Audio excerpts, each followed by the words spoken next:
سیدنا علی کرم اللہ وجہ کا جب ذکر ہو تو آپ دیکھیں کہ جوانی کی ہم بات کر رہے ہیں، جوانی کی عبادت کی بات کر رہے ہیں، تو وہ تو بچپن سے ہی، پیدائش سے ہی ایک طرح سے جب حضور صلی اللہ علیہ وسلم کے پاس رہیں گے تو عبادت ہی عبادت.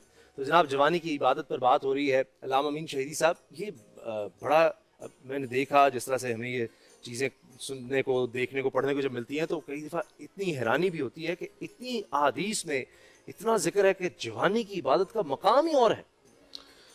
بسم اللہ الرحمن الرحیم وبہ نستعین اللہم صلی علی محمد وآل محمد. دیکھیے، انسان کی زندگی کے اگر ایوریج 60 سال 70 سال نکالیں تو اس میں بہترین عرصہ نہ وہ بچپن کا ہے نہ وہ بڑھاپے کا ہے، وہ جوانی کا ہے. چونکہ جوانی کے اس موقع پر انسان کے وجود کے اندر جتنی توانائیاں اللہ نے رکھی ہیں وہ توانائیاں ساری کی ساری اپنے اوج پہ ہوتی ہیں، اپنے کمال پہ ہوتی ہیں. جب اس کمال پہ ہوتی ہیں تو اس وقت انسان اپنی روح کو رام کر لے، اپنی خواہشات کو اسیر بنا لے، اپنی ان شہوانی خواہشات کو اپنی عقل کے تابع بنا لے، اپنے آپ کو بالکل آزاد نہ چھوڑے بلکہ ایک قاعدے، اصول، ضابطے کا پابند بنا لے. تو یہ جو پابندی آپ جوانی میں اختیار کریں گے اور اس کے نتیجے میں ہر چیز ایک ڈسپلن کے اندر آئے گی، یہ مرتے دن تک قائم رہے گی.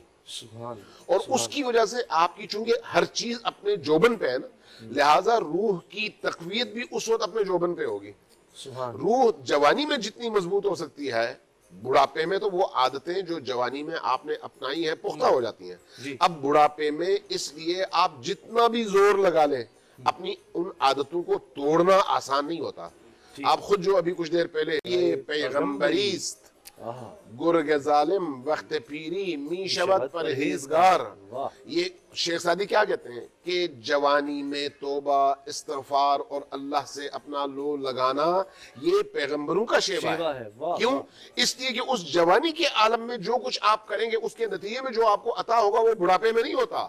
کیونکہ آپ کا ظرف بڑا ہے، آپ کا وجود آمادہ ہے، آپ کے اندر جو صلاحیتیں وہ پوری موجود ہیں. آپ جوانی میں فرض کریں آپ اگر 25 28 30 سال کے جوان ہیں تو آپ ایک پتھر کو توڑنے کے لیے جو وزن اپنے بازوؤں میں محسوس کرتے ہیں وہ اگر 1 من کا ہے، 40 کلو کا ہے، تو 60 سال میں یہ آپ کا 10 کلو بھی نہیں رہتا. یہی کیفیت آپ کی روح کے اندر ہے، یہی کیفیت آپ کے ارادوں کے اندر ہے، یہی کیفیت آپ کے باقی تمام صفات کے اندر ہے. لہٰذا یہ ذہن میں رکھیں کہ جوانی میں انسان جو کام کر سکتا ہے وہ نہ بچپن میں کر سکتا ہے نہ بڑھاپے میں. لہٰذا جوانی میں کہا گیا کہ جہاد کا مزہ بھی جوانی میں ہے، کھانے پینے کا مزہ بھی جوانی میں ہے، عبادت کا مزہ بھی جوانی میں ہے، مبارزہ اور لڑنے کا مزہ بھی جوانی میں ہے. اس وقت آپ دیکھیں نا، ہم یہاں پر بالعموم بڑی عمر کے لوگ ہیں، نوجوان ان میں صرف عابد مبارک ہے. نہیں ایسے نہیں، وسیم، ہاں وہ دیکھیں نہیں، آپ تو بزرگ ہیں نا، آپ کی دعائیں تو پوری دنیا لیتی ہے، جن کی دعائیں لیتی ہو وہ تو بزرگ ہوا کرتے ہیں.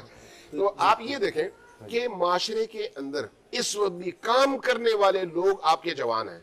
اگر کسی قوم کے اندر جوانوں پر اعتماد کیا جائے تو وہ قوم بہت آگے نکل جاتی ہے. دیکھیں صرف عبادات میں نہ دیکھیں، آپ صرف مسجد میں نہ دیکھیں.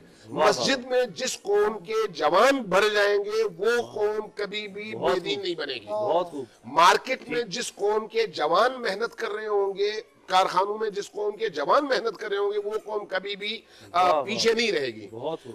کفر اور شرک کے مقابلے میں جس قوم کے جوان میدان میں ہوں گے، آج مثلا جمعۃ الوداع بھی ہے اور یوم القدس بھی ہے عالمی طور پر.